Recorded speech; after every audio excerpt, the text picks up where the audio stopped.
नमस्कार साथियों, मेरा नाम प्रमोद कुमार निषाद है और आज हम लोग इस वीडियो में कवर करने वाले हैं भारत की प्रमुख झीलें। ठीक है दोस्तों, हम लोग इस वीडियो में कवर करने वाले हैं भारत की प्रमुख झीलें। जितने भी भारत की प्रमुख झीलें हैं उन सभी को हम लोग पढ़ने वाले हैं, वो भी ट्रिक के साथ पढ़ेंगे, एक ही बार में याद करने का प्रयास करेंगे। तो एक बार दोस्तों फिर से आप सभी का स्वागत करता हूँ रोजगार विद प्रमोद यूट्यूब चैनल पर। ठीक है दोस्तों, आइए स्टार्ट करते हैं हम लोग आज का अपना क्लास। और यहाँ से हम लोग शुरू करते हैं कौन कौन सी भारत की प्रमुख झीलें हैं जो कि परीक्षा में पूछे जाते हैं।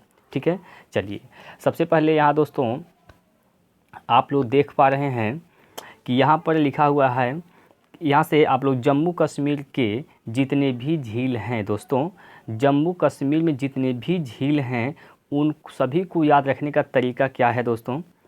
देखिए इसको याद आप लोग कैसे रख सकते हैं, यहाँ पर देखिए डल, वूलर, नाग, नागिन, बल। बस आप लोग सिर्फ इतना याद रखिए, डल, वूलर, नाग, नागिन, बल। ठीक है, यानी इनमें से ये सभी झील के नाम हैं। यहाँ से डल से हो गया डल झील, वूलर से हो गया वूलर झील, नाग से हो गया बैरी नाग। यानी जहाँ पर डल वूलर एक किनारे छांटिए और बल को एक किनारे छांटिए, डल वूलर बल, ये तीनों आप लोगों को याद रखना है, डल वूलर बल। और जिसमें नाग नागिन का शब्द जुटा रहेगा वो भी आप लोग समझिएगा कि वो सभी के सभी कहाँ के हैं, जम्मू कश्मीर के हैं। ठीक है, जैसे डल झील हुआ, वूलर झील हुआ, यहाँ बैरी नाग लग गया बीच लास्ट में यहाँ पर, तो नाग नागिन सब कहाँ के होते हैं, जम्मू कश्मीर के हैं। ठीक है दोस्तों, इस प्रकार से आप लोग जम्मू कश्मीर की जितने भी झीलें हैं उन सभी को याद रख सकते हैं। डल झील, वूलर झील, बैरी नाग झील, शेषनाग झील, अनंतनाग झील, नागिन और मानस बल। ठीक है दोस्तों, तो इस प्रकार से आप लोग याद रख सकते हैं डल, वूलर, नाग, नागिन, बल। ठीक, चलिए आगे बढ़ते हैं। इसके बाद आता है राजस्थान की क्या कौन कौन सी झीलें हैं। राजस्थान की कौन कौन सी झीलें हैं उसको याद रखने का तरीका क्या है, राजसमंद, जयसमंद, राजसमंद, जयसमंद। इसके बाद पिछौला हो गया, सांभर हो गया, डिडवाना हो गया, उसके बाद फतेह सागर हो गया। ठीक है, राजसमंद, जयसमंद, पिछौला, सांभर, डिडवाना, फतेह सागर और एक और लुनकरनसर झील। ये सभी झीलें कहाँ की हैं, राजस्थान की हैं। ठीक है दोस्तों, चलिए आगे बढ़ते हैं हम लोग। अब आते हैं उत्तराखंड की प्रमुख झीलें। उत्तराखंड राज्य में कौन कौन सी झीलें प्रमुख हैं जो कि परीक्षा के लिए महत्वपूर्ण होती हैं। तो देखिए दोस्तों, इसको याद रखने का तरीका क्या है, जब अंत में अगर ताल जुटा रहे, अंत में ताल जिस झील के अंत में ताल जुटा रहेगा ना, तो समझ जाइएगा कि वह उत्तराखंड का ही है। जैसे देखिए सात ताल, नैनीताल, राकस ताल, माला ताल, ये सभी की झील कहाँ की हो जाएंगी, उत्तराखंड के हो जाएंगे। और भी है, देवताल है और नौकुछिया ताल है, उसको खुरपा ताल है। ये सभी झीलें दोस्तों उत्तराखंड की हैं। तो उत्तराखंड को झील कैसे याद रखेंगे आप लोग, ताल, लास्ट में देखिए ताल जिसमें लगा है वह उत्तराखंड की झील है। ठीक है, अब आगे बढ़ते हैं। आंध्र प्रदेश की कौन कौन सी झीलें प्रमुख है दोस्तों। आंध्र प्रदेश में दो झीलें याद रखना है आप लोगों को, एक हुसैन सागर और एक कोलेरू झील। ये दोनों झील बहुत महत्वपूर्ण है, बार बार परीक्षा में पूछे जाते हैं, हुसैन सागर और कोलेरू झील। अगर पूछा जाए कोलेरू झील कहाँ पर है तो आपका जवाब होगा आंध्र प्रदेश में। ठीक है दोस्तों, चलिए आगे बढ़ते हैं। अब आते हैं दोस्तों केरल की प्रमुख झीलें। केरल राज्य की कौन कौन सी झीलें प्रमुख हैं, तो ये तीन झील हैं दोस्तों, तीनों बहुत ही प्रमुख हैं। ठीक है, इन तीनों को याद रखना है, जैसे बेम्बनाद झील, अष्टमुदी झील, पेरियार झील। ठीक है दोस्तों, बेम्बनाद झील, अष्टमुदी झील और पेरियार झील, ये तीनों झील कहाँ की हैं दोस्तों, केरल राज्य के हैं। तो इसको भी आप लोगों को याद रखना है। अब आगे बढ़ते हैं दोस्तों, उड़ीसा राज्य में कौन सा झील है। तो उड़ीसा राज्य में महत्वपूर्ण झील है दोस्तों जिसका नाम है चिल्का झील। चिल्का झील उड़ीसा राज्य की सबसे महत्वपूर्ण झील है। ठीक है, इसके बाद आते हैं दोस्तों महाराष्ट्र। महाराष्ट्र में कौन सी झील है, लोनार झील। महाराष्ट्र में कौन सी झील है, प्रसिद्ध लोनार झील है। ठीक है, अब आगे हम लोग बढ़ते हैं। इसके बाद आता है मणिपुर। मणिपुर राज्य में कौन सा झील है? लोकटक झील। लोकटक झील कहाँ पर है? मणिपुर में है। रुद्र सागर झील, रुद्र सागर झील दोस्तों त्रिपुरा में है। रुद्र सागर झील किस राज्य में है? तो आपका जवाब होगा त्रिपुरा राज्य में है। ठीक है, चलिए आगे बढ़ते हैं। इसके बाद आता है दोस्तों पुलिकट झील। पुलिकट झील दोस्तों याद रखना है, यह 2 राज्यों में है, एक तो तमिलनाडु और एक है आंध्र प्रदेश में। तमिलनाडु और आंध्र प्रदेश में पुलिकट झील है। ठीक है, चलिए आगे बढ़ते हैं। अब इसके बाद दोस्तों हम लोग कुछ फैक्ट पढ़ने वाले हैं। जैसे यहाँ पर क्वेश्चन आपको दिख रहा है, यह एक क्वेश्चन है दोस्तों, और इसके माध्यम से हम लोग बहुत सारी जानकारी प्राप्त करने वाले हैं। जैसे इसमें बोला गया है कि भारत की सबसे बड़ी तटीय झील कौन सी है। ठीक है दोस्तों, भारत की सबसे बड़ी तटीय झील कौन सी है? तो सबसे बड़ी तटीय झील भारत की कौन सी हो जाएगी? तो आप लोग बताएंगे चिल्का झील। कौन सा? चिल्का झील। चिल्का झील भारत की सबसे बड़ी तटीय झील है, और यह किस राज्य में है? तो अभी आप लोग पढ़े हैं, यह उड़ीसा राज्य में है। ठीक है दोस्तों, चिल्का झील भारत की सबसे बड़ी तटीय झील है, और यह किस राज्य में है? तो आपका जवाब होगा उड़ीसा राज्य में है। और ये चिल्का झील है दोस्तों, जो यह खारे पानी की एक लैगून झील है। क्या है दोस्तों? खारे पानी की एक लैगून झील है। ठीक है, खारे पानी की लैगून झील है दोस्तों, इसको भी आप लोग याद रखेंगे। खारे पानी की लैगून झील है, और इसी झील में ही नौसेना का प्रशिक्षण केंद्र भी स्थित है। तो इतनी बात आप लोगों को इस चिल्का झील से याद रखेंगे। ठीक है, आगे बढ़ते हैं हम लोग। जैसे भारत की सबसे अधिक खारे पानी की झील पूछा जाए दोस्तों, भारत की सबसे अधिक खारे पानी की झील, तो भारत की सबसे अधिक खारे पानी की झील कौन सी हो जाएगी? चलिए, भारत की जो सबसे अधिक खारे पानी की झील है दोस्तों, वह है सांभर झील। सांभर झील भारत की सबसे अधिक खारे पानी की झील दोस्तों है सांभर झील। अब आप लोग कमेंट बॉक्स में बताइए कि सांभर झील किस राज्य में स्थित है। ठीक है दोस्तों, सांभर झील किस राज्य में स्थित है, इसका जवाब आप लोग कमेंट बॉक्स में बताएंगे। ठीक है, चलिए इसके बाद आप लोगों को क्या याद रखना है इसमें? सांभर झील अगर आप लोग याद रखना चाहते हैं तो इसका क्षेत्रफल भी आप लोग याद रख सकते हैं दोस्तों। क्षेत्रफल कितना है इसका? क्षेत्रफल है इसका 230 किलोमीटर स्क्वायर। 230 kilometre square. ठीक है दोस्तों, चलिए इसका जो जवाब है दोस्तों, जो सांभर झील है यह कहाँ पर है? तो आपका जवाब होगा दोस्तों राजस्थान में। कहाँ पर होगा? राजस्थान में। सांभर झील राजस्थान में है, जो कि भारत की सबसे बड़ी खारे पानी की झील है। इसकी क्षेत्रफल की बात करें 230 किलोमीटर स्क्वायर है। ठीक है दोस्तों, आगे बढ़ते हैं। इसके बाद अगला प्रश्न यह है कि भारत में सबसे बड़ी मीठे पानी की झील कौन सी है? भारत की सबसे बड़ी मीठे पानी की झील कौन सी है दोस्तों? तो आपका जवाब क्या होगा? तो इसका सही जवाब जो है वह वुलर झील है। वुलर झील। वुलर झील। ठीक है, भारत की सबसे बड़ी मीठे पानी की झील कौन सी हो जाएगी दोस्तों? वुलर झील हो जाएगी।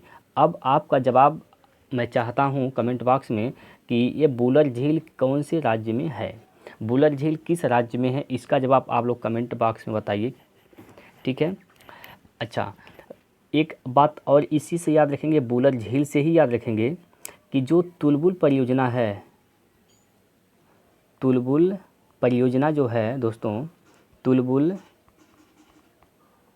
परियोजना जो है, तुलबुल परियोजना इसी पर स्थित है। किस झील पर? वुलर झील पर। ठीक है, चलिए इसके बाद दोस्तों आगे बढ़ते हैं हम लोग। इसके बाद आगे बढ़ते हैं। चलिए इसके बाद अगला प्रश्न आपके सामने यह है कि भारत की सबसे बड़ी कृत्रिम झील, भारत की सबसे बड़ी कृत्रिम झील कौन सी है? तो दोस्तों आप लोगों को जानकारी होना चाहिए कि भारत की जो सबसे बड़ी कृत्रिम झील है वह है गोविंद सागर झील। कौन है? गोविंद सागर झील। भारत की सबसे बड़ी कृत्रिम झील की दोस्तों बात करते हैं अगर हम लोग, तो उसका जवाब होगा गोविंद सागर झील। ठीक है, जो कि कहाँ पर है? यह है पंजाब में दोस्तों। कहाँ पर है? पंजाब। यह पंजाब राज्य में के रोपड़ जिला में स्थित है। पंजाब राज्य के रोपड़ में रोपड़ ज़िला है, इस ज़िला में स्थित है। और यह जो है दोस्तों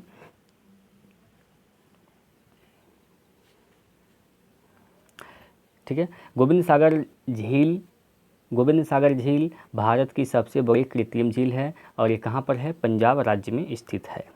चलिए अब हम दोस्तों आगे बढ़ते हैं। अगला प्रश्न आपके सामने यह है कि भारत की सबसे अधिक ऊंचाई पर स्थित झील, भारत की सबसे बड़ी कहा गया भारत की सबसे अधिक ऊंचाई पर स्थित झील कौन सी है?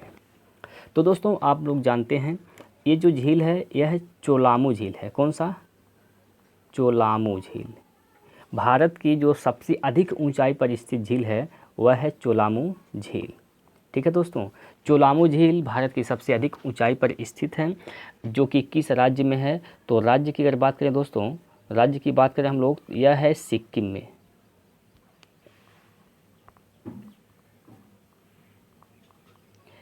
चोलामू झील कहाँ पर है, किस राज्य में?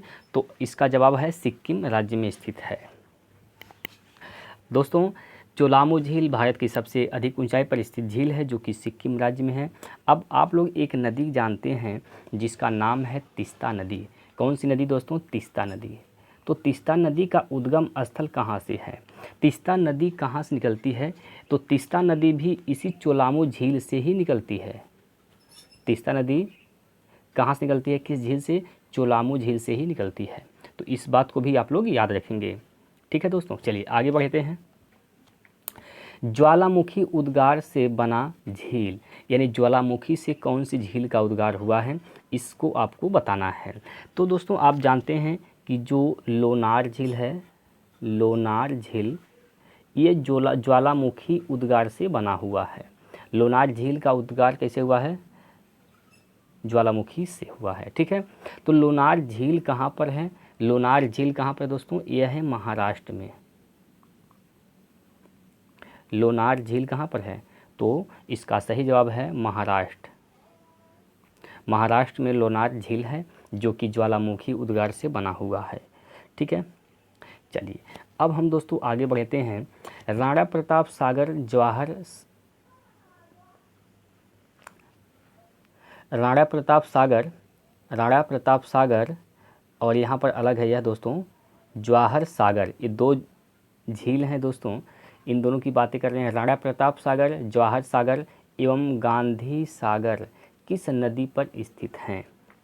ठीक, राणा प्रताप सागर, जवाहर सागर और गांधी सागर यह किस नदी पर स्थित हैं दोस्तों? इसका जो जवाब है वह जो है यह चंबल नदी पर स्थित है। चंबल नदी पर स्थित हैं। तो तीन झील आप लोगों को याद रखना है, राणा प्रताप, जवाहर और गांधी सागर। ये किस नदी पर स्थित हैं दोस्तों? तो इसका सही जवाब है चंबल नदी पर स्थित है। ठीक है, चलिए अच्छा दोस्तों एक बात बताइए, यहाँ से जो जवाहर सागर है यह किस राज्य में है और गांधी सागर किस राज्य में है? तो दोस्तों जवाहर सागर जो है यह राजस्थान में है, राजस्थान में है। गांधी सागर यह मध्य प्रदेश में है। ठीक है, इस बात को आप लोगों को याद रखना है। चलिए आगे बढ़ते हैं दोस्तों। इसके बाद आता है कि नागार्जुन सागर झील किस नदी पर है? नागार्जुन सागर झील किस नदी पर है? तो दोस्तों इसका जो सही जवाब है कृष्णा नदी। कौन सी नदी दोस्तों? कृष्णा नदी पर। कृष्णा नदी पर नागार्जुन सागर झील स्थित है। ठीक है दोस्तों, तो इसको भी आप लोग याद रखेंगे। चलिए अब हम लोग आगे बढ़ते हैं। पूर्वोत्तर भारत में मीठे पानी की सबसे बड़ी झील कौन सी है? पूर्वोत्तर भारत में मीठे पानी की सबसे बड़ी झील कौन सी है दोस्तों? तो इसका जो सही जवाब है वह है लोकटक झील। लोकटक झील। लोकटक झील जो कि कहाँ पर है, कौन से राज्य में है? तो मणिपुर राज्य में है। लोकटक झील कहाँ पर है दोस्तों? मणिपुर में स्थित है। ठीक है, अच्छा एक बात और यहीं पर याद रखेंगे कि केबिल लामजाओ जो नेशनल पार्क है, केबुल लामजाओ, केबुल लामझाओ, केबुल लामझाओ ये जो राष्ट्रीय पार्क है दोस्तों, यह लोकटक झील पर ही स्थित है। ठीक है, यह भारत का यह एकमात्र तैरता हुआ राष्ट्रीय पार्क है। दोस्तों यहाँ से पूछा जाता है कि एकमात्र तैरता हुआ राष्ट्रीय पार्क केबुल लामजाओ किस राज्य में है, तो मणिपुर में। और कौन से झील पर, तो लोकटक झील पर। इस बात को आप लोगों को याद रखना है। अब आगे बढ़ते हैं दोस्तों। यहाँ पर दिया गया है कि हुसैन सागर और सिकंदराबाद के मध्य स्थित झील, हुसैन सागर और सिकंदराबाद के मध्य में कौन सी झील स्थित है, तो इसका जो सही जवाब है दोस्तों वह है हुसैन सागर झील। हुसैन सागर झील, हुसैन सागर झील जो है दोस्तों यह हैदराबाद और सिकंदराबाद के बीच में स्थित है। ठीक है, चलिए पश्चिमी तट पर स्थित लैगून झील, पश्चिमी तट पर स्थित लैगून झील कौन सा है, तो इसका जो सही जवाब है दोस्तों वह है वेम्बनाड, वेम्बनाड। अब दोस्तों आप बताइए कि वेम्बनाड झील जो है यह कौन से राज्य में है, वेम्बनाड झील किस राज्य में है। ठीक है, ठीक है दोस्तों, तो यह है वेम्बनाड झील का किस राज्य में है, वेम्बनाड झील दोस्तों केरल राज्य में है। कहाँ पर है दोस्तों, केरल राज्य में। वेम्बनाड झील किस राज्य में है, तो इसका जो जवाब होगा दोस्तों वह है केरल। ठीक है, चलिए अच्छा, यही जो झील है यानी वेम्बनाड झील में ही वेलिंगटन द्वीप है। कौन सा द्वीप है दोस्तों, वेलिंगटन द्वीप। यहीं पर वेलिंगटन द्वीप है जहाँ पर राष्ट्रीय नौकायान प्रतियोगिताएं होती रहती हैं। यहीं पर दोस्तों राष्ट्रीय नौकायान प्रतियोगिता होती रहती है। ठीक है, अच्छा एक बात और याद रखेंगे कि भारत की सबसे छोटा जो राष्ट्रीय राजमार्ग है वह है NH47A।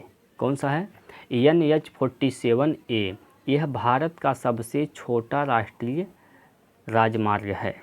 ठीक है, यह किस द्वीप पर स्थित है, तो वेलिंगटन द्वीप पर ही स्थित है। इस बात को भी आप लोग याद रखेंगे। ठीक है दोस्तों, आगे बढ़ते हैं अगला प्रश्न। चलिए दोस्तों यहीं तक प्रश्न था, तो इतना चीज़ आशा करता हूँ आप लोग अच्छे तरीके से समझे होंगे, सीखे होंगे। ये वीडियो 1 से 2 बार देखेंगे दोस्तों, आप लोगों का कंसेप्ट हो जाएगा क्लियर, हर चीज़ आपके दिमाग में सेट हो जाएगा। चलिए ठीक है दोस्तों, इसके बाद फिर मिलते हैं अगले वीडियो में। तो आज के लिए इतना ही, धन्यवाद, जय श्री राम, नमस्कार।